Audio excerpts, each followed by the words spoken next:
Welcome, everyone, to our fun little study group for PP 5340, Introduction to Public Policy and Management. Hey there. We know you're digging into some really complex, real-world stuff facing government. Absolutely. Important work. So to help you navigate it, we're doing a deep dive into your required text, race and social equity, a nervous area of government. And specifically, we're zoning in on Chapter 6 today.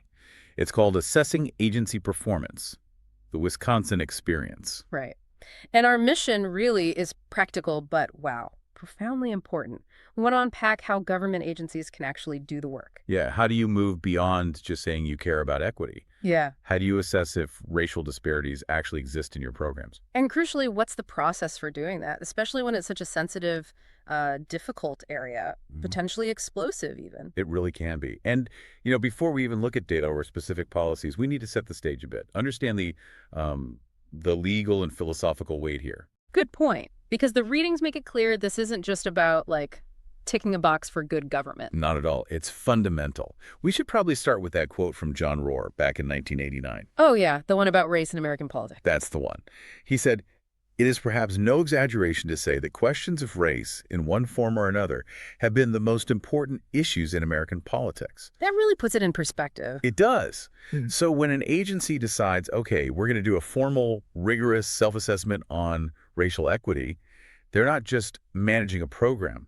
They're stepping right into that historical current. They're fulfilling a duty. Legally required, yes, but also bigger than that. Essential for a democracy. Okay, so let's break down that legal requirement first. Why must agencies do this racial analysis? It comes down to the Civil Rights Act, Title VI. Title VI of the Civil Rights Act of 1964. That's the bedrock. But we need to get beyond just the basic idea. There's a nuance in Title VI that often catches agencies, well, off guard. Exactly. Section 601 is the key part. It prohibits discrimination based on race, color, or national origin in any program getting federal money. Simple enough on the surface. But here's the kicker. Right. The critical distinction.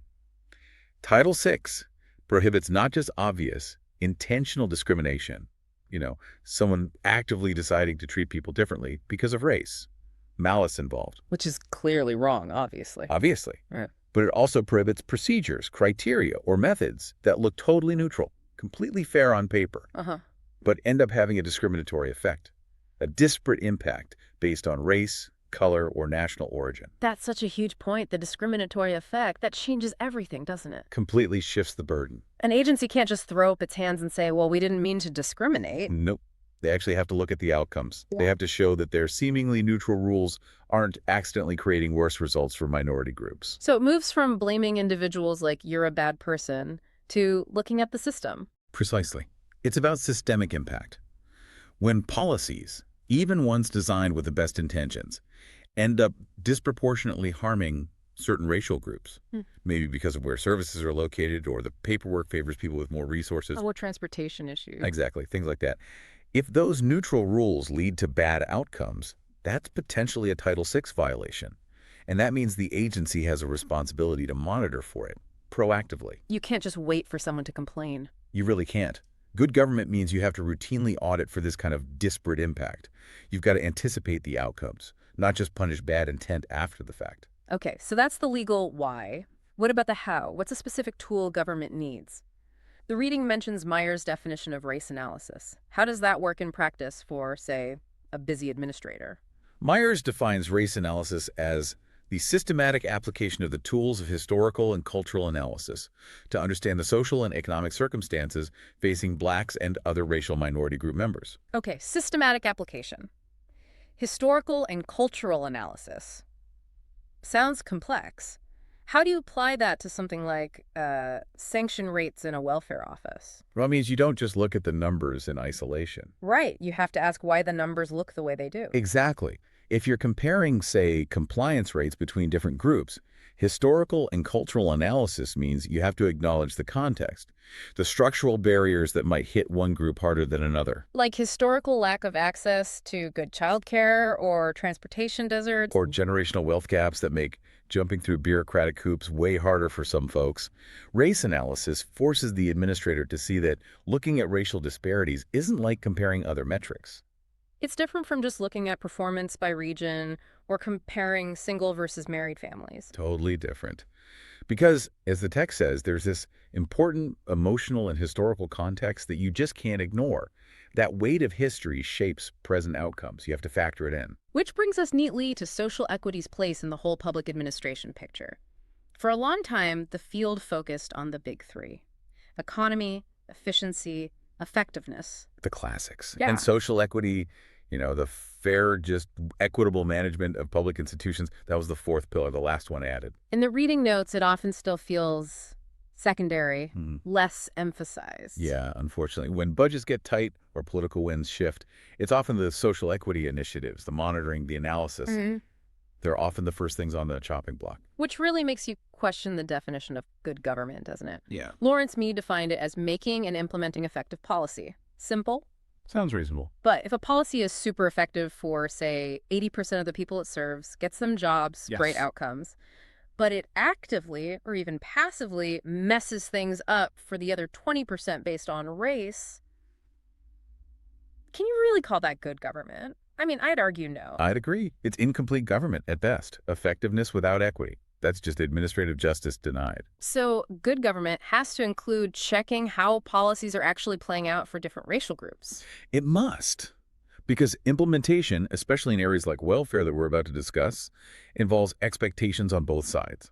Clients are expected to follow rules, look for work, and agency staff are expected to apply those rules fairly without discriminating. Monitoring efficiency, relatively easy. You count widgets, track costs, monitoring equity. That takes courage. And as we'll see, specialized methods. Okay, to really get the Wisconsin situation, we need to understand the massive shift in welfare policy back in 1996. That's when PR WARA, the big Welfare Reform Act, happened. Right.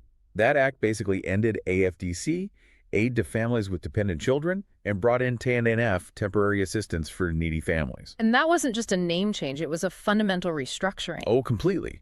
Under AFDC, benefits were mostly a federal entitlement. Yeah. If you met the criteria, which were largely set at the federal level, you were guaranteed assistance. States ran the programs, sure, but they were mostly following federal rules. And under TNF. The entitlement vanished. Poof. It was replaced by block grants given to the states. And suddenly, states had enormous flexibility, huge discretion to design their own programs. So they could decide who was eligible, how much help people got, what kind of help, cash, services. All of it. Eligibility rules, benefit levels, work requirements, time limits, sanctions. States got the reins. Now, this was framed as giving states flexibility to innovate, tailor programs to local needs. Which sounds good in theory. But it also injected massive amounts of local discretion into the system, thousands of caseworkers making judgment calls, and that's why internal monitoring for bias became absolutely essential. Because when you push power down to the local level, You also push down the potential for unequal application, for disparate impact. Decentralization of power means decentralization of potential bias. and with all that discretion floating around, especially with individual caseworkers in different offices across the state, certain parts of the TNF policy become, well, the source calls them friction points. Yeah, that's a good term for it. Areas where that discretion can most easily turn into systemic bias, even unintentionally. Gooden's work from 1999 laid these out, right? What were the key areas prone to bias? They're the crucial interactions, really. How clients get assessed and managed, the case management piece. Access to vital things like education, job training, Support services, too, like childcare, transportation help. absolutely critical. Then there's how sanctions get handed out for not following the rules, how time limits are enforced, and, of course, what happens after people leave welfare. Are there gaps in what they earn? And the lack of uniformity, too, like things being different from county to county. Yes, that's another big one. Any of these points, any of these decision points can be influenced by subtle biases, maybe even unconscious ones held by the staff. Let's zoom in on that caseworker, the point of contact. This is where Lipsky's idea of street-level bureaucrats comes in, right? Exactly. Michael Lipsky's work. We can talk about high-level policy all day long, but these public service workers, the caseworkers, teachers, police officers, they are the ones on the front lines. They hold the keys, in a way. They really do. They have substantial discretion. A caseworker might decide who gets help fixing their car so they can get to work, or who gets referred to that really good job training program, or who gets priority for emergency childcare funds. Those aren't small decisions. They're life-changing decisions. They directly impact a client's chances of becoming self-sufficient. And if that discretion gets applied differently based on racial assumptions or stereotypes, even unconsciously. Then the whole system starts generating unequal outcomes. Precisely. And the sources give us a really chilling example of this. That pilot study in 2 rural Virginia counties focused specifically on promoting education services. Yeah, Gooden's 1998 research, the finding is just devastating. It's such a clear picture of administrative disparity in action. What did it find again? It found that 41% of the white clients in the study reported that their caseworkers kept promoting education, emphasizing it as a way forward for them. Okay, 41%. And for Black clients? 0. None of the Black clients reported that same level of continued promotion of education from their caseworkers. 41% versus 0. That's not just a small difference. It's a chasm. And that gap, like you said earlier, it isn't really a failure of the policy's intent. It's a failure in implementation, driven entirely by that caseworker discretion. And the downstream effects, failing to promote education likely keeps those clients trapped in lower-wage jobs long-term. Absolutely. It sets them on a different trajectory. Which leads us right into the main issue the Wisconsin study tackled, sanctioning. Right. Sanctioning is basically the penalty box, isn't it? Reducing or cutting off financial help if a client doesn't comply with program rules. And crucially, if they don't have a documented good cause reason for not complying, this is maybe the ultimate tool of discretionary power in the TNF system. Who gets sanctioned for what and for how long? And we see that power being used differently in that Florida study mentioned in the chapter. Yeah, the Florida data was pretty stark, too. It showed Black clients were significantly more likely to be sanctioned for non-compliance than white clients. What were the numbers there? It was 61% of Black clients sanctioned versus 48.4% of white clients. Now, maybe that difference doesn't sound as dramatic as 41 versus 0. Still a big gap, though, 13 points. It's a very significant gap. Think about what that means in real terms. Hundreds, maybe thousands of families losing essential financial support, potentially becoming homeless, based on rules being applied unevenly. That difference alone demands investigation. Why are the rules hitting one group harder? And these disparities, frustratingly, they don't just disappear when people leave welfare. The problems follow them into the job market. Oh, absolutely. The systemic issues persist. Clark, Jarman, and Langley's research found a huge 35% difference in post-welfare poverty figures. 35%. Yeah. White leavers had a mean income around $10,400, while Black leavers averaged only about $6,700. That's a massive poverty gap. And it's created not just by the welfare system itself, but by the broader economic environment people face when they leave. And what are those broader forces? The reading points pretty clearly to employer bias playing a role. It does. Holzer and Stoll found Black and Hispanic former recipients were less likely to get hired in suburban areas or smaller companies, often where steadier jobs are. And William Julius Wilson's big 1996 study in Chicago, that uncovered some deep-seated prejudice.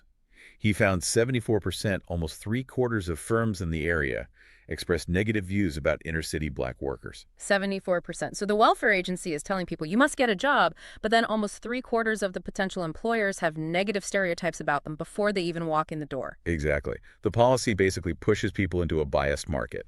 It's almost set up for disparate outcomes right there. Now, we should be fair. The SERC material did mention some counter-evidence, right? Studies where things looked better. Yes, it's important to note that. Studies in Arizona, Georgia, and Ohio actually showed some favorable outcomes for minority recipients under TNF in those specific states. Like higher employment rates, maybe slightly higher earnings sometimes compared to white recipients in those states. Exactly. And that variation is actually the crucial lesson here. How so? It shows that national averages don't tell you much. Outcomes depend entirely on how each state decides to implement TNF, what the local job market is like, and crucially, how that administrative discretion is actually wielded on the ground. So the fact that outcomes could be different state by state underscores exactly why Wisconsin's Department of Workforce Solutions, the DWS, really had no choice but to take a hard internal look at their specific program, Wisconsin Works, or W-2. They had to figure out what was happening there. Okay, let's get to the main event. The Wisconsin W-2 experience. This program, like TNF generally, was designed to push people towards self-sufficiency through work. But what was the spark? What finally forced the DWS to really confront its own data on race? It wasn't exactly a voluntary, proactive move. Initially, the main catalyst was a formal legal complaint Filed by. filed in 2002 by the ACLU and the NAACP directly to the U.S. Department of Health and Human Services. So external pressure, litigation threat. And there was already research suggesting a problem, right? Yes, prior research, specifically a report from the state's Legislative Audit Bureau, the LA, had already laid out some pretty stark numbers. What did the LA find? It found that black W-2 recipients in Wisconsin were being sanctioned at twice the rate of white recipients. The numbers were 47% for black clients versus 23% for white clients. Wow, double the rate. When you see numbers like that, it's kind of hard to ignore. Very hard. Plausible denial goes out the window. But to DWS's credit, once this complaint landed and the data was out there, they didn't just fight it defensively. What did they do? They committed to launching a major internal analysis. They publicly stated they would forthrightly address the issue, acknowledging it needed serious, rigorous study. They didn't try to sweep it under the rug. And they set up a structure for it. Yes, a crucial step. They established a 14-member steering committee to guide the whole study. And they made sure it had diverse perspectives, administrators from DWS, advocates from groups like the NAACP, academics, researchers. Which leads right into the first big finding the chapter highlights from reflecting on that committee's work. Finding one, the role of those outside groups. Yeah, finding one really emphasizes how critical the external advocacy groups were. They weren't just advisors. The text calls them the motivating force. There's that quote from a committee member. Right, a very powerful reflection. They said, having the NAACP at the table has not allowed them to forget or brush away race. The conversation is just different when a black person is there. I'm sorry, but it makes a difference. That's pretty blunt. It is. It suggests that having those external advocates, people with direct experience and credibility on racial justice issues, kept the focus squarely on the systemic implications of race. It prevented the issue from being maybe watered down or intellectualized away by the agency folks alone. Okay, now let's tackle what might be the most relatable insight for anyone in public management. Finding 2, the nervous area of government. Yes. The nervousness. I think anyone who's ever tried to have a serious conversation about race or equity in an organization knows exactly what this feels like, that immediate tension. The chapter says it was universal among the participants. Everyone felt uncomfortable discussing race, and the immediate, almost knee-jerk reaction they ran into was defensiveness. That you're accusing me of being a racist response. Exactly that. And that defensiveness, that fear of personal accusation, is the psychological wall that stops most agencies from even starting this kind of work. People equate finding disparities with being told they are personally racist. So how did they get past that in Wisconsin? That seems like the million-dollar question for managers listening. What was the key? They deliberately shifted the frame of the conversation. This was crucial. They consciously, consistently moved the focus away from the source of potential racism, like individual prejudice or malice, and onto the impact of the policy structure itself. They reframed the problem entirely. So instead of saying your caseworkers might be biased, they focused on saying things like, the way this sanctioning policy is designed with this level of discretion seems to be creating a disproportionately negative outcome for black clients compared to white clients. Let's figure out why this structure is doing that. That's really smart because it depersonalizes the issue. It does. It allows everyone, administrators, caseworkers, to participate in solving the problem without feeling like they have to first confess to being individually flawed or bigoted. It creates room for analysis, not just defense. Focus on the structural flaws, not the character flaws. Precisely. And here's where the duration comes in. Finding 7 mentions the study took over a year. That wasn't a bug. It was a feature. Why was the long timeline so important? Because it took that much time for the initial nervousness to actually dissipate. People needed sustained exposure to the conversation within that safer structural frame to get comfortable. To get comfortable with being uncomfortable. Kind of, yeah. Over that year, members started to build trust, find common ground. They began to accept that, as the text says, injustice can happen, simply because of how a policy is designed or implemented, not necessarily because everyone involved is intentionally racist. That long-term commitment was essential for honest conversation. Okay, let's look at findings 3 and 4, legitimacy and leadership. How did just the makeup of that 14-person committee help make the whole process credible? Especially since everyone knew the findings were likely to be, well, not great news. The legitimacy really stemmed from the diversity and the reputation of the people involved. They didn't just pull agency insiders. Right, it was administrators, advocates, academics. Exactly. They specifically chose, as the source puts it, solid, well-respected people. This broad representation ensured no single viewpoint could just steamroll the others. It forced people to actually listen to different perspectives. And led to some aha moments. Apparently so. People from different sectors started to understand each other's worlds a bit better. The advocates saw the administrative constraints. The administrators heard the real-world impacts. That built credibility for the process itself. Then finding 4, leadership. This wasn't just about the committee. Top brass at DWD played a key role, too. A huge role. Senior leadership didn't just approve this study. They invested heavily. Significant amounts of time, staff resources, actual money. Sending a strong signal. A very strong signal that this wasn't just some side project. It was a top priority. But they did something else smart, too. They tried to keep it from becoming overly politicized. How?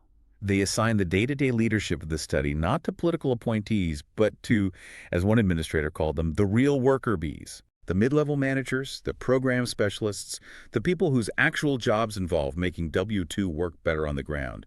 People with a vested interest in improving services, not just scoring political points. So you had top-level commitment providing the resources and authority. Combined with line-level ownership, driving the actual work. That combination was apparently key to minimizing cynicism and getting buy-in for real operational changes later. All right, finding 5.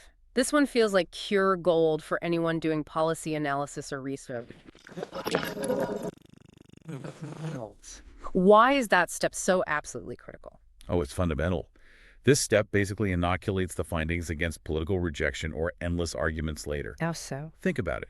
If you first release shocking data showing huge racial disparities, then you start debating how you got that data. What happens? People attack the method. You cooked the books, or your sample was wrong. Exactly. The agency gets accused of manipulating the data, or the advocates dismiss it as flawed or not going far enough. The whole conversation gets bogged down in methodological fights, and you get analysis paralysis. Nothing changes. So in Wisconsin, they hashed out the how first. They looked at different options. Yes, the committee discussed several approaches. Digging through individual case files, maybe doing matched pair testing where you send similar fake clients of different races, observing caseworkers directly. And what did they finally agree on? They ultimately agreed up front to use regression analysis of administrative sanctioning data for the entire state, using the existing electronic records. And getting everyone to agree on that complex method before knowing the outcome that built trust. Huge trust. By defining the process and validating the method first, everyone implicitly agreed to accept whatever results that method produced. The academic researchers on the committee were vital here. Acting as neutral experts. Yes. They could explain the technical stuff, statistical significance, controlling for variables to the advocates and administrators in a way that DWS itself probably couldn't have without sounding defensive or self-serving. DWS didn't have to broker the data talks. Smart. Agreement on the method meant buy-in for the findings, whatever they turned out to be. Locked it in. Huh. Which then set the stage for the next challenge, finding 6. How do you move from, okay, we accept these findings, to what are we actually going to do about it? Right. They needed concrete recommendations for the DWS secretary, and they wanted one set of recommendations, not like the agency version and the advocate version. Consensus was key for actionability. And this is where they brought in that really innovative procedural tool, technology. The group system software. Exactly. To achieve consensus on such a charged topic, they did something clever. They tried to separate the messenger from the message. How did the software help do that? Okay, picture this. 16 steering committee members, diverse viewpoints, strong opinions, sitting not around a table arguing, but at individual computer terminals. They had a neutral external facilitator guiding them. And they used this group systems software that allowed everyone to brainstorm ideas, type comments, and even vote on priorities simultaneously and anonymously. Anonymously. Wow. So you didn't know if that comment came from the NAACP lawyer or the DWS program manager? Precisely. 16 people typing their raw, honest concerns and suggestions about race and policy, all at once, without attribution. What was that like? Must have been intense. The description suggests it was actually very focused, very efficient. The anonymity was the game changer. Why? Because it leveled the playing field. In a typical meeting, who talks most? Usually the person with most seniority, the loudest voice, Yeah. the PO, highest paid person's opinion. Right, or just the most talkative person. This software neutralized all that. Every single idea, whether from a top official or a community advocate, appeared equally on the screen. It got captured exactly as typed. And people felt freer to suggest potentially uncomfortable or radical solutions without worrying about personal or professional blowback. That's a powerful way to get unfiltered input on a topic where people are normally very guarded. Absolutely. It maximized participation, ensured everyone's voice was heard, and allowed for quick, iterative rounds of anonymous ranking and voting to surface the areas of genuine consensus. And it worked. They reached consensus. They did. Through this facilitated, anonymous process, they managed to agree on 19 core recommendations. Not just vague ideas, but specific actions. Grouped into categories. Yes, across 5 key areas: training, policy statute changes, practice implementation tweaks, monitoring improvements, and further analysis needs. Can you give some examples of those specific recommendations that emerged? Sure, they were really targeted at the structural issues the data revealed. For instance, mandating ongoing training on diversity and cultural competency for all staff, developing much clearer statewide policy guidance on when to grant good cause exemptions for noncompliance, trying to reduce that subjective caseworker discretion. That makes sense. Taking the guesswork out. Another key one: requiring local agencies that showed persistently high racial disparities in sanctioning to formally explain why to DWS leadership, building in accountability. Holding your feet to the fire, basically. Pretty much, and maybe one of the most telling ones, showing that shift to structural thinking. They recommended specific analysis into why people of color were so much more likely to be placed in community service jobs, CSJs, often seen as lower status, less desirable work assignments compared to white participants. So they weren't just looking at sanctions, but also at potentially biased placements within the program. Exactly. The consensus process, aided by the technology, helped them identify and agree on tackling those deeper structural patterns. Okay, quickly on the last 2 findings, 7 and 8. We already touched on finding 7 in the long timeline, over a year being necessary. Right. That duration wasn't wasted time. It was essential for building the trust and comfort needed to get to those honest recommendations. You can't rush that kind of process. And finding 8, the final takeaway from the DWS administrators themselves, their advice to other agencies. Their ultimate message was basically, don't be afraid to do this. Don't be reluctant to do the study. Easier said than done, probably. Oh, absolutely. But their advice was practical. Get your stakeholders on board early. Make sure they understand it's not a witch hunt. They acknowledged that, look, finding some level of discrimination or disparity in a large, complex system, it shouldn't be a total shock, given our society. It's almost expected, in a way. In a way, yes. And the agency shouldn't operate in a no bad news bubble. They concluded they were actually stronger as an organization, ethically and administratively, for having gone through the painful process of self-examination. Even if the findings were tough to swallow, it demonstrated a real commitment to fairness. So this whole Wisconsin story, the legal pressure, the data, the uncomfortable meetings, the software, the year-long effort, it's not just a story. It provides a kind of roadmap, right? Exactly. For you folks in PP 5340, the real value here is how the chapter distills that messy, real-world experience into something reusable, a conceptual model. Figure 6.1 in the text, a 7-step model that other agencies could potentially use to tackle social equity analysis. Yeah, it's designed to be generalizable. Doesn't matter if your agency handles housing vouchers, environmental permits, small business loans. The underlying principles for assessing racial disparities are similar.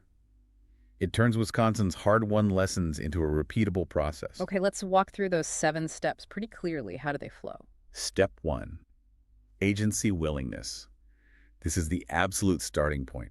The agency's leadership and culture have to be genuinely willing to open the books and look for disparities. And ideally not just because they got sued. Ideally, it becomes routine. Proactive self-assessment. If you're only reacting to a complaint or a lawsuit, you've kind of already failed. Step 1, the willingness wasn't there internally. Makes sense. Step 2. Step 2, strong leadership and unwavering commitment. Willingness is just sentiment without resources. Top leaders have to visibly champion the effort. They need to dedicate serious time, staff expertise, and yes, budget. That signals to everyone down the line that this is real. Exactly. It shows it's not just lip service and won't get abandoned when things get politically tricky or uncomfortable. Okay, step 3. Step 3, multiple sources of expertise. Don't try to do this just with insiders. You need that broad coalition, like Wisconsin had.